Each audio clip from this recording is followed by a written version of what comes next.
Après moi, le déluge. Michel Barnier avertit donc ses opposants, tentés par la motion de censure. Si je tombe, il faut s'attendre à des turbulences graves sur les marchés financiers, dit-il.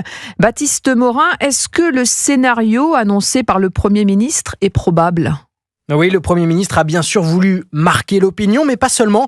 En cas de censure du gouvernement, les marchés pourraient bien réagir, confirme Éric Dor, professeur d'économie à l'IESEG. Ce serait comme la goutte d'eau qui pourrait faire déborder le vase du point de vue des marchés financiers, des investisseurs qui achètent de la dette publique française. Ça pourrait être un facteur qui commencera à leur faire perdre sérieusement de la confiance. Et en matière d'emprunt, la perte de confiance se traduit par une hausse des taux, une sorte d'augmentation de la prime de risque.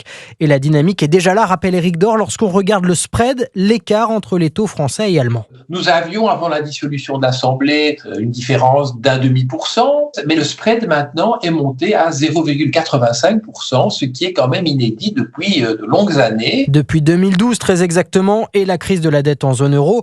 Michel Barnier l'a bien dit hier soir, le taux français se rapproche désormais de celui auquel la Grèce emprunte. Ce matin, il se sent même quasiment rejoint. Baptiste Morin.